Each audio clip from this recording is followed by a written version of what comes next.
नमस्कार दोस्तों, competitive zone creating the future के यूट्यूब चैनल में आपका एक बार फिर से स्वागत है। मैं संजीत कुमार।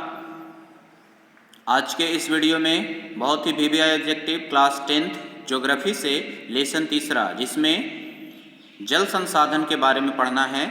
यह इस लेसन का दूसरा वीडियो है।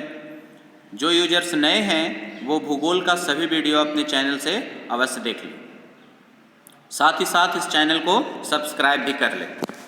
तो आइए लेसन को शुरू करते हैं। सबसे पहला प्रश्न है कि भारत की सबसे लंबी नहर कौन सी है। तो भारत की सबसे लंबी नहर इंदिरा गांधी नहर है, जिसे राजस्थान नहर के नाम से भी जाना जाता है।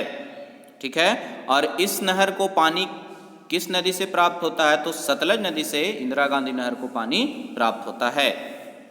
दूसरा प्रश्न है, इंदिरा गांधी नहर की मुख्य लंबाई लगभग कितनी है?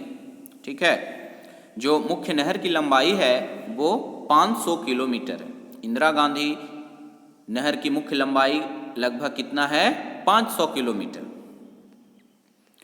अगला प्रश्न है, किस परियोजना का मुख्य उद्देश्य बाढ़ नियंत्रण है? तो हमारा कोसी नदी का जो मुख्य उद्देश्य है वो क्या है? बाढ़ नियंत्रण है, क्योंकि कोसी नदी बाढ़ लाने के लिए जाना जाता है बिहार में। चौथा प्रश्न है कि वान सागर नामक जलाशय किस नदी पर बनाया गया है? तो यह सोन नदी पर बनाया गया है। किस नदी पर बनाया गया है? तो सोन नदी पर बनाया गया है, जो कि लगभग 1020 मीटर लंबा और 63 मीटर ऊंचा बांध है। ठीक है, ध्यान में रखना। बिहार की सबसे पुरानी परियोजना का नाम क्या है? तो बिहार की सबसे पुरानी परियोजना का नाम सोन परियोजना ही है। बिहार की सबसे पुरानी परियोजना का नाम क्या है? तो सोन परियोजना, ऑप्शन नंबर सी। छठा प्रश्न है, किसके सुझाव पर सोन परियोजना बनाया गया था? तो कर्नल डिफेंस के सुझाव पर सोन परियोजना बनाया गया था।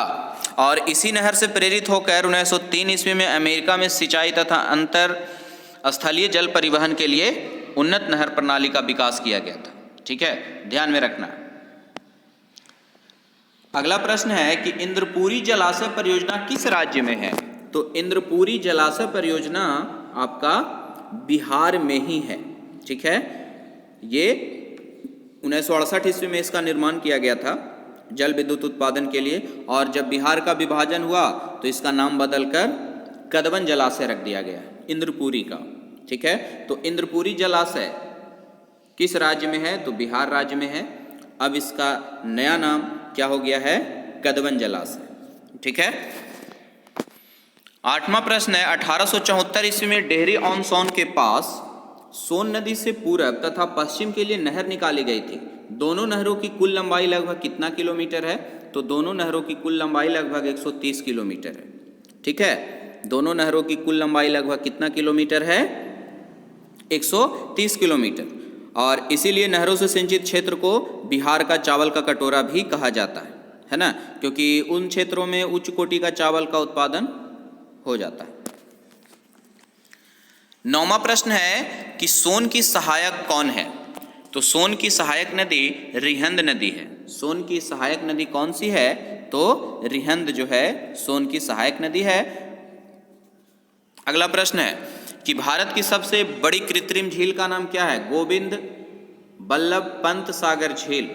ठीक है, गोविंद बल्लभ पंत सागर झील जो है यह भारत की सबसे बड़ी कृत्रिम झील है, जो कि रिहंद नदी पर बनाया गया है, उत्तर प्रदेश में ही। ठीक है, ध्यान में रखना है। 11वां प्रश्न है कि भारत में सर्वप्रथम जल विद्युत गृह की स्थापना कहाँ की गई थी?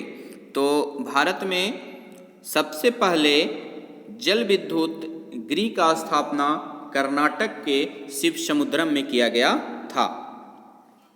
12वां प्रश्न है, अमेरिका के 3 बांधों के बाद विश्व का सबसे बड़ी परियोजना का नाम क्या है? तो शरावती परियोजना। ठीक है, कर्नाटक में ये जरसोप्पा जलप्रपात से कुछ हटकर शरावती नदी पर ही इस बांध का निर्माण किया गया, जो लगभग 2160 मीटर लंबा भी है। 13वां प्रश्न है, वर्षा जल संग्रहण के ढांचे को हर घर में बनाना किस राज्य में कानूनन अनिवार्य है? तो इसका सही जवाब होगा तमिलनाडु। तमिलनाडु एक ऐसा राज्य है जहाँ पे वर्षा जल के संग्रहण के ढांचे हर घर में बनाना अनिवार्य है। 14वां प्रश्न है, भारत सरकार ने कब राष्ट्रीय पेयजल मिशन चालू किया था? तो 1986 ईस्वी में राष्ट्रीय पेयजल मिशन चालू किया गया था भारत सरकार द्वारा। ठीक है, और इसके बाद 1991 ईस्वी में इसका नाम बदलकर राजीव गांधी राष्ट्रीय पेयजल मिशन भी कर दिया गया था। अगला प्रश्न है कि 15वां, भारत के किस भाग में झीलों और तालाबों का उपयोग अधिक होता है?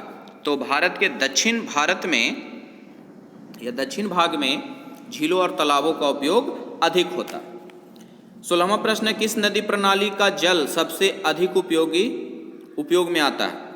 तो गंगा नदी प्रणाली का जल जो है सबसे अधिक उपयोग में आता है, क्योंकि गंगा भारत की सबसे लंबी नदी है और गंगा नदी को ही राष्ट्रीय नदी का गौरव प्राप्त है। भारत का राष्ट्रीय नदी गंगा और भारत की सबसे लंबी नदी भी गंगा। और किस नदी प्रणाली का जल सबसे अधिक उपयोग में आता है? तो ये भी गंगा नदी। 17वां प्रश्न है, सोन नदी बिहार के किस भाग में बहती है? तो सोन नदी बिहार के दक्षिण पश्चिम में बहती है। ठीक है, सोन नदी बिहार के दक्षिण पश्चिम में बहती है। 18वां प्रश्न है, भारत में जल का सबसे अधिक उपयोग किया जाता है किसमें? तो सबसे अधिक उपयोग जो है सिंचाई में किया जाता है। भारत में जल का सबसे अधिक उपयोग किसमें किया जाता है? तो सिंचाई में किया जाता है। 19वां प्रश्न है, फॉकलैंड मार्क के अनुसार कितना घन मीटर जल उपलब्ध न हो तो जल अभाव मानना चाहिए? तो 1000 घन मीटर, यानी कि 1000 मीटर क्यूब अगर जल की उपलब्धता नहीं है तो क्या होना चाहिए? जल अभाव होना चाहिए। प्रति व्यक्ति प्रतिदिन अगर 1000 घन मीटर की दर से भी जल उपलब्ध ना हो तो उसे जल अभाव माना जाता है। 20वां प्रश्न है, जल के अत्यधिक दोहन से बिहार के भूमिगत जल में किस प्रदूषक की मात्रा बढ़ गई है? तो इसका सही जवाब होगा आर्सेनिक।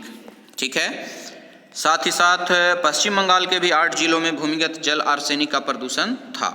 ये ध्यान में रखिएगा, 1980 के सर्वेक्षण में पता चला था। और भी इसको प्यूरिफाई करने के लिए कई सारे प्लांट भी लगाए जा रहे। 21वां प्रश्न है, किस नदी को दक्षिण की गंगा कहते हैं? तो कावेरी नदी को दक्षिण की गंगा कहते हैं। किस नदी को दक्षिण की गंगा कहते हैं? कावेरी नदी को दक्षिण की गंगा कहते हैं, ध्यान में रखना है। 22वां प्रश्न है, दक्षिण भारत की सबसे बड़ी नदी घाटी किसे कहा जाता है? तो दक्षिण भारत की सबसे बड़ी नदी नदी घाटी नहीं, सबसे बड़ी नदी किसे कहा जाता है?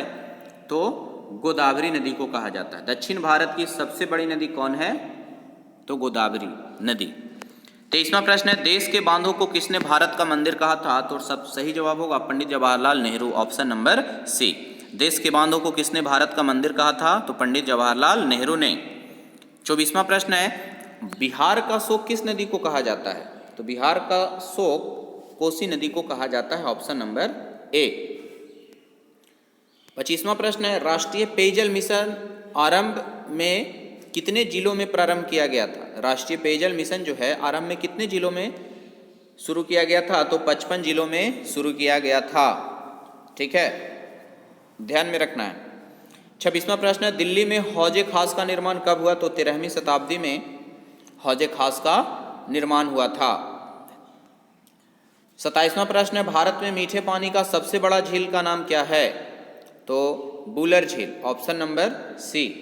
भारत में मीठे पानी का सबसे बड़ा झील कौन सा है? बुलर झील है। 28वां प्रश्न है, दुनिया में सबसे अधिक बारिश किस स्थान पर होती है? तो मासिन राम में सबसे अधिक वर्षा होती है। ठीक है, ये ध्यान में रखना। दुनिया में सबसे अधिक वर्षा यानी बारिश किस स्थान पर होती है? तो मासिन राम। 29वां प्रश्न है और इस लेसन का यह लास्ट प्रश्न है कि गुल अथवा कुल जिससे स्वतः सिंचाई होते रहती है, इस विधि का प्रयोग कहाँ किया जाता है? तो जम्मू कश्मीर और हिमाचल प्रदेश में इस विधि का प्रयोग किया जाता है। गुल अथवा कुल विधि का प्रयोग कहाँ कहाँ किया जाता है? तो जम्मू कश्मीर और हिमाचल प्रदेश में। ठीक है, तो चलिए दोस्तों, आज का वीडियो यहीं समाप्त होता है। मैं आपको 100% विश्वास दिलाता हूं कि इन दोनों वीडियो से अधिक इस लेसन से आपका एग्जाम में एक भी ऑब्जेक्टिव नहीं पूछने वाला है। तो जल्दी से इस वीडियो को रट लें और अपने नोट्स कॉपी में भी बना लें, ताकि आपके आने वाले एग्जाम के लिए बहुत ही उपयोगी साबित हो। ज़्यादा से ज़्यादा वीडियो को लाइक करें, शेयर करें, साथ ही साथ सब्सक्राइब करें, ताकि वीडियो का नोटिफिकेशन आपको जल्दी मिलता रहे। Competitive zone creating the future के यूट्यूब चैनल से जुड़े रहने के लिए धन्यवाद।